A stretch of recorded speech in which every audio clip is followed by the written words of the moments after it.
저는 두 명의 남동생과 막내 여동생이 있는데 우리 사남매는 대조적인 두 가지 성격으로 나누어집니다. 저와 제 바로 밑의 동생인 석기성 장로는 대체로 어머니를 많이 닮았고 나머지 두 동생은 아버지의 피를 그대로 물려받은 것입니다. 그래서 그런지는 몰라도 어릴 때 저는 대부분 석기성 장로하고 같이 놀면서 자랐고 막내 남동생이나 막내 여동생과는 별다른 추억조차 남아있지 않을 정도입니다. 형제자매는 이촌관계로서 부부와 부모 자식 관계 다음으로 가장 가까운 사이입니다.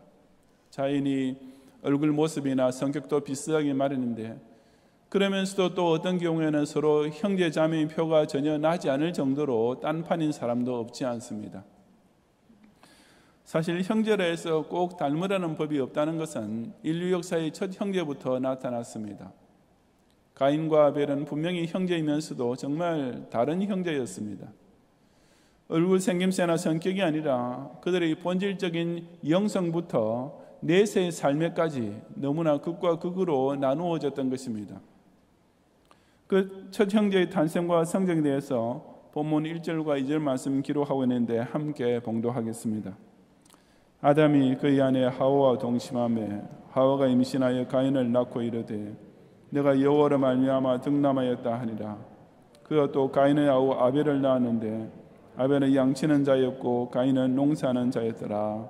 아멘.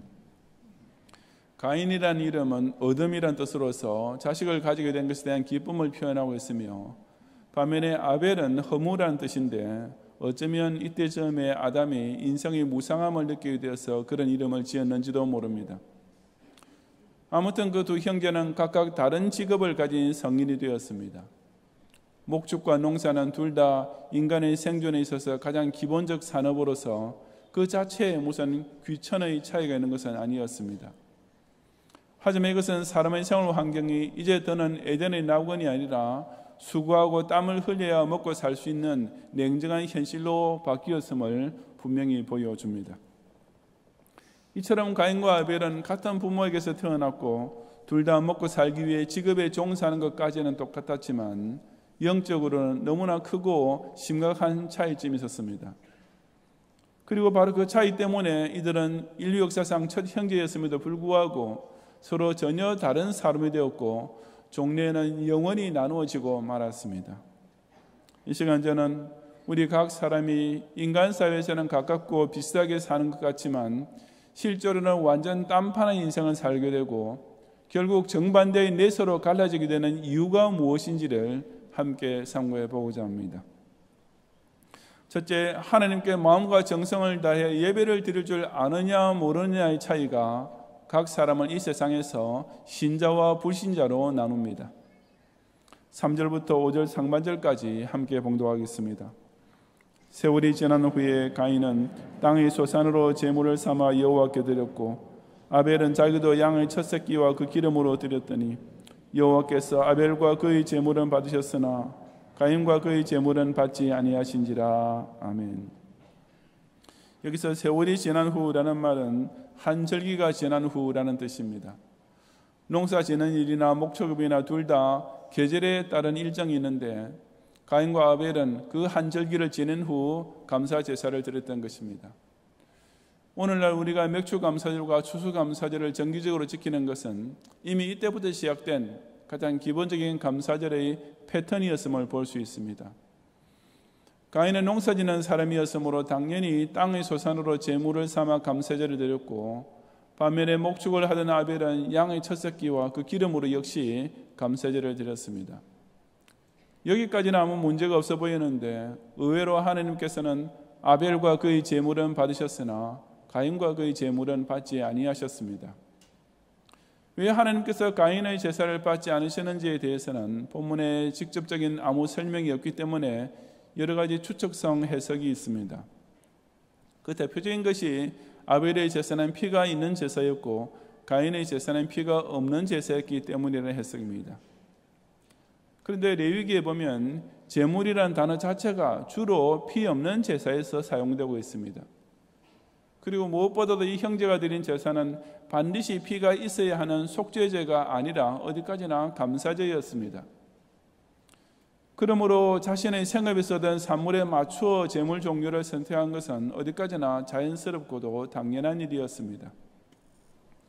하느님께서 아벨의 제사와 가인의 제사를 차별하신 진짜 이유는 두 가지로 생각해 볼 수 있는데, 먼저 외면적으로 정성의 유무였습니다. 아벨의 제물은 첫 새끼였지만 가인의 제물에는 첫 소산이란 말이 없는데, 감사제물에 있어서 가장 중요한 조건은 제일 처음의 것, 즉 가장 좋은 것으로 바치는 것입니다. 요한일서 3장 12절에서 가인같이 하지 말라, 그는 악한 자에게 속하여 그 아우를 죽였으니 어떤 이유로 죽였느냐, 자기의 행위는 악하고 그의 아우의 행위는 의로움이라고 지적하고 있는 이유도 그 때문입니다. 저 가인은 자신의 곡식 수확물 중 가운데 가장 좋은 첫 수산이 아닌 질이 떨어지는 것으로 제물을 삼아 하나님께 드렸고, 그것은 실로 악한 행위였던 것입니다. 둘째 이유는 내면적인 것으로서 곧 제물을 바치는 사람에게 참된 신앙이 있고 없고의 차이였습니다. 이에 대한 결정적인 증거는 히브리서 11장 4절에 기록되어 있는 것으로서 믿음으로 아벨은 가인보다 더 나은 제사를 하나님께 드림으로 의로운 자라 하시는 증거를 얻었으니 하나님이 그 예물에 대하여 증언하심이라 하는 말씀입니다. 여기서 하나님께서는 아벨의 믿음을 보시고 의로운 자라고 인정해 주셨을 뿐 아니라 또한 그 예물에 대해서도 증언해 주셨습니다. 이것은 제물을 준비하는 정성은 곧 그 사람의 믿음의 유무와 정비례로 직결됨을 보여줍니다. 다시 말해서 헌금을 하지 않는 것 그 자체가 문제가 아니라 신앙생활의 가장 기본적인 것 중 하나의 헌금조차 바칠 생각이 들지 않을 정도로 믿음이 없는 것이 진짜 문제인 것입니다.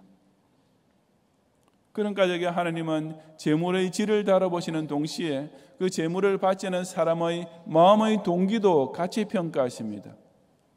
고린도후서 9장 7절에서 각각 그 마음에 정한 대로 할 것이요 인색함으로나 억지로 하지 말지니 하나님은 즐겨내는 자를 사랑하시느니라고 말씀한 것처럼 사람 쪽에서 즐거운 마음으로 바치면 하나님께서도 사랑하시는 마음으로 받아주십니다. 반면에 잠언 21장 27절에서 악인의 제물은 본래 가증하거든 하물며 악한 뜻으로 드리는 것이랴 라고 말씀하는 대로 악한 뜻을 품은 사람은 아무리 겉으로는 드리는 척해도 하나님께서는 오히려 가증하게 역겹게 여기실 뿐입니다. 이처럼 하나님은 사람이 제물을 바친다고 모두 다 무조건 받으시는 것이 아니라 그 내면의 동기를 함께 보시는 아주 틀림없는 분이십니다. 하나님께서는 그런 특별한 평가 방법을 통해서 그 두 형제의 제사를 각각 달아보신 후에 아벨과 그의 제물은 받으셨지만 가인과 그의 제물은 받지 아니하셨던 것입니다. 이 성경 본문에 아벨의 제물이나 가인의 제물이라고 소유격을 쓰지 않고 아벨과 그의 제물 그리고 가인과 그의 제물이라고 기록하고 있는 것은 아주 의미심장합니다. 즉 하나님께서는 아벨과 가인이라는 인격체와 그 제물이라는 물질을 둘 다 목적격으로, 즉 각각 당신께서 받으실 대상으로 보고 계신다는 뜻이 아니겠습니까? 다시 말해서 하나님은 제사를 드리는 사람의 전인격과 그 바치는 제물 이 두 가지를 동시에 받으시든지 아니면 동시에 받지 않으시는 분이신 것입니다. 하나님께 올리는 예배는 처음부터 제물과 함께 드려졌습니다. 그런 까닭에 사람은 하나님과 제물을 겸하여 섬기지 못합니다. 진정으로 하나님을 섬기는 사람은 자신이 가진 제물 역시 하나님께 제물로 기꺼이 그리고 즐거이 예배 시간을 통해 반드시 바치게 되어 있습니다. 제물은 속이거나 빼들리고 있으면서 마음으로는 하나님께 진정으로 예배드린다는 것은 절대로 불가능한 일입니다. 하나님은 둘 다 같이 받으시든지 아니면 둘 다 같이 받지 않으시는 분이시며 사람 역시 둘 다 함께 드리든지 아니면 둘 다 안 드리든지 둘 중 하나의 예배를 드릴 수 있을 뿐이기 때문입니다. 그러므로 마음과 물질 둘 중 하나만 바치는 예배란 실상은 둘 다 안 바치는 예배나 다름없습니다. 그리고 각 사람은 바로 여기에서 둘로 완전히 갈라지게 됩니다.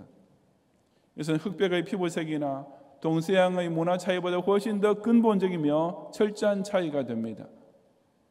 모든 세상 사람이 다 같은 신체 구조를 가지고 다 비슷한 생활 양식을 가지고 사는 것 같아도 그 사람이 과연 살아계신 하나님께 마음과 정성을 다하여 예배드릴 줄 아는 사람인가 아닌가에 따라서 그야말로 완전히 다른 두 종류의 인종으로 쫙 갈라지는 것입니다. 그것은 같은 예배당 안에 모여 같이 예배를 드리고 있는 교인 사이에서도 일어날 수 있습니다. 몸은 예배드리는 자리에 억지로 나와 앉아있지만 과보의 랩돈 같은 정성의 제물이 준비되지 않은 사람, 또는 형식적으로 헌금은 드리고 있지만 그 심령에서는 아무 뜨거운 감사가 없는 교인이 분명히 있을 것입니다. 두말할 필요 없이 예배 시간 내내 하나님과의 아무 영적 교통이 일어나지 않고 있는 가인 족속입니다. 반면에 사신 하나님을 경외하며 영과 진리로서 인격적 예배를 드리는 동시에 온전한 제물 역시 정성껏 준비하여 즐거운 마음으로 바치는 성도가 있습니다. 바로 이런 성도가 아벨 족속, 아주 특별하면서도 고귀한 족속입니다. 이 세상에 살 동안 늘 마음과 함께 정성을 다 바쳐 올리는 참된 예배를 통해 진실로 하나님과 교통하며 살아가는 최고 상류 사회에 속한 족속, 하나님께서 의롭다고 인정하시고 사랑해 주시는 신앙의 선민이 꼭 되시기를 바랍니다. 둘째로 하나님 앞에서 진심으로 회개할 줄 아느냐 모르느냐의 차이가 각 사람을 의인과 악인으로 영원히 나눕니다. 5절 하반절부터 7절까지 함께 봉독하겠습니다. 가인이 몹시 분하여 안색이 변하니 여호와께서 가인에게 이르시되 내가 분하여 하면 어찌 됨이며 안색이 변하면 어찌 됨이냐. 내가 선을 행하면 어찌 낯을 들지 못하겠느냐. 선을 행하지 아니하면 죄가 문에 엎드려 있느니라. 죄가 너를 원하나 너는 죄를 다스릴지니라. 아멘. 자신의 제사를 하나님께서 받지 않으신 것을 알게 된 가인은 몹시 분하여 안색이 변했다고 했습니다. 그야말로 주객전도 아닙니까? 지금 진짜 화를 내야 할 쪽은 하나님이신데도 오히려 자기가 더 길길이 뛰면서 분을 내고 있는 것입니다. 그런 가인을 향해 하나님께서는 내가 선을 행하면 어찌 낯을 들지 못하겠느냐라고 꾸짖으셨습니다. 여기서 낯을 들지 못한다는 말은 자기가 하늘을 부끄럽게 생각하면서 고개를 숙이고 있는 상태를 말하는 것이 아닙니다. 이것은 스스로 기분이 틀어져서 인상을 찌푸리며 고개를 숙이고 있는 모습입니다. 즉 머리는 숙이고 있지만 제풀에 흥분하여 얼굴은 벌겋게 달아오르고 속으로는 씩씩거리고 있는 모습을 가리킵니다. 하나님께서는 그런 가인들어 내가 스스로 해야 할 일을 바로 했다면 왜 그처럼 인상을 쓰고 있느냐라고 책망하시는 것입니다. 교회에서 자기가 대접을 받지 못한다고 화를 내는 교인이 있습니다. 그런 사람일수록 본인의 신앙생활이 어떤지는 전혀 자각할 줄 모르기 마련입니다. 자기가 하나님 앞에서 정말 똑바로 살고 있다면 교회 생활 중에 다른 교인 앞에서 무안해하거나 어색해할 일이 무엇이 있겠으며 화를 내거나 불만을 토할 이유가 무엇이 있겠습니까? 본인의 신앙생활이 형편없는 사람일수록 교회에 대하여 매사에 불평이 많고 교역자 앞에서 걸핏하면 토라지는 것은 예나 지금이나 가인 족속의 대표적인 현상입니다. 그처럼 실제로는 선을 행하지 아니하는 사람에게는 죄가 문에 엎드려 있느니라고 했습니다. 이 문에 엎드려 있다는 표현은 사나운 맹수가 먹이를 덮치려고 노리는 것을 가리킵니다. 즉 문을 열자마자 죄가 그 사람을 덮치려고 웅크린 채로 문 밖에 도사리고 있는 상황입니다. 왜냐하면 자신은 선을 행하지 않으면서도 하나님 앞에서 늘 불평 불만만 가득한 사람이야말로 죄가 유혹하기 딱 좋은 먹잇감이기 때문입니다. 죄가 너를 원하나라는 말씀은 죄를 짓고 싶은 욕망은 어느 사람의 마음속에나 다 생긴다는 뜻입니다. 사람은 자기 육신을 즐겁게 하고 자기 정욕을 채워주는 죄를 짓고 싶어하는 본성을 가지고 있습니다. 이것은 모든 사람이 원래부터 전적 부패한 죄인으로 태어난 까닭에 아무도 예외가 될 수 없는 철칙입니다. 하지만 그런 까닭에 하나님께서는 너는 죄를 다스릴지니라 하고 엄명하시는 것입니다. 이것은 사람이 자기 속에서 일어나는 죄의 욕망을 눌러 이겨야 함을 뜻합니다. 다시 말해서 죄의 유혹에 속절없이 넘어가는 약골이 되지 말고 죄와 적극적으로 대항해서 이기려는 의지를 계속 단련해서 힘을 더 키워야 합니다. 귀찮기는 하지만 시간을 정해놓고 헬스클럽에 다니면서 부지런히 운동하듯이 경건생활도 부지런히 교회 모이에 힘쓰면서 규칙적으로 기도하고 말씀을 묵상하면서 열심히 연습해야만 더욱 튼튼히 자라기 때문입니다. 자기 관리를 통한 단련이 없으면 절로 배가 나오고 몸이 둔해지듯이 신앙생활 역시 그런 연습이 없으면 자꾸 문제가 생기고 재미는 없고 고질병까지 앓게 되는 것입니다. 땀 흘려 열심히 운동한 사람만 잘 가꾸어진 자신의 육체미를 보는 만족감을 얻게 되고 각고의 노력 끝에 몸무게를 줄이고 날씬하게 된 사람 역시 성취감과 동시에 새로운 자신감을 가지게 됩니다. 이처럼 육체의 연습도 약간의 유익이 있다면 경건의 연습은 더욱 그러하지 않겠습니까? 경건생활의 연습을 통해 점점 더 아름답게 가꾸어지고 육체의 욕망을 눌러 이기는 훈련을 통해 더욱 거룩하게 성화되는 자신을 보게 되는 기쁨이 얼마나 행복한 것인지는 그처럼 스스로 죄를 다스리는 노력을 전혀 하지 않는 교인은 결코 맛볼 수 없는 것입니다. 하나님께서는 가인에게 두 번째 기회를 분명히 주셨습니다. 가인은 자기가 온전하지 못한 제사를 드렸음에도 불구하고 오히려 화를 내고 있었지만 하나님께서는 그런 가인을 당장 벌주지 않으시고 그 대신 이처럼 돌이킬 수 있는 방법을 차근차근 일러주셨던 것입니다. 그러나 7절 다음에 보면 가인 쪽에서는 아무 대답이 없었습니다. 즉 가인은 하나님께서 깨워주시고 회개할 기회를 주셨음에도 불구하고 아무 반응 없이 묵묵부답이었습니다. 오히려 그는 하나님의 그와 같은 자상한 회개 촉구에 대하여 자기 동생 아벨을 죽임으로써 대답했던 것입니다. 여러분은 하나님께서 잘못을 깨워주실 때 어떻게 하십니까? 성경이 나의 양심을 찌르는 말씀을 할 때, 목사의 설교가 꼭 나를 가리게 하는 말처럼 들릴 때 어떻게 반응하십니까? 목사가 마치 자기가 하나님이나 된 것처럼 말하는 것이 듣기 싫다라고 생각하는 사람도 있을 것입니다. 하지만 목사는 절대로 자기가 하나님인 것처럼 설교하지 않습니다. 목사는 언제나 하나님 말씀을 대언하는 자세로서 설교할 뿐입니다. 그 설교조차 하나님 말씀으로 들리지 않은 교인이 과연 다른 어떤 시간에 얼마나 열심히 성경을 읽고 얼마나 스스로 잘 깨달으면서 살 수 있겠습니까?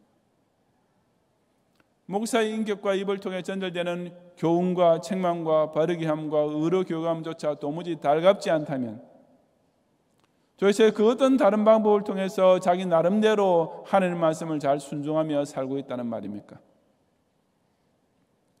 그럼에도 불구하고 오늘날도 하나님의 말씀 앞에서 가인처럼 반응하는 교인들이 꽤 많습니다. 그야말로 그저 무반응이고 묵묵부답입니다. 설교 후의 기도 시간에조차 회개의 입이 열리지 않고 은혜 받았다고 말은 하는데 실제로는 말씀을 순종하여 변화되는 생활은 조금도 보이지 않는 것입니다. 하나님께서는 명령하시는데 아무 반응을 하지 않는다는 것이 어떻게 점잖은 자세이겠습니까? 그것은 실상 하나님을 만홀히 여기는 교만이요 신성모독일 뿐입니다. 하나님께서 꾸짖으시는 자리에서 아무 회개기도가 나오지 않고 그저 얌전히 앉아있는 것이 무슨 겸손이겠습니까? 입으로는 아무 소리 하지 않으면서도 속으로는 뭔가 깊은 불만에 꽁하니 빠져있는 사람임에 틀림없지 않겠습니까? 우리는 하나님 말씀 앞에서 묵묵부답하는 가인의 모습을 자기 속에서 발견하게 될 때 정말 두려워할 줄 알아야 합니다. 그것은 하나님께서 주시는 마지막 기회를 제 발로 차버리는, 영영이 다시 회복할 기회가 없는 저주로 빠져들어가고 있는 무서운 징조이기 때문입니다. 죄가 너를 원하고 있다라고 우리의 연약함을 이해해 주시면서 그러니 너는 죄를 다스려야 한다고 우리에게 다시 한번 기회를 주시는 하나님의 말씀 앞에서 진심으로 회개함으로써 악인의 자리를 떠나 의인의 회중에 영원히 함께 참여하는 성도가 꼭 되시기를 바랍니다. 성도 여러분, 최초의 형제는 이렇게 갈라졌습니다. 이것은 인종차별 때문에 나눠진 것이 아니었습니다. 직종이 다르거나 돈 버는 액수가 달라서 나눠진 것도 아니었으며 학력의 고하나 성격의 차이 때문에 나눠진 것도 아니었습니다. 여호와 하나님께 바른 예배를 드릴 줄 아는가 모르는가, 바로 여기서부터 사람은 이 세상에서 불신자 가인과 신자 아벨로 나누어져 살기 시작했습니다.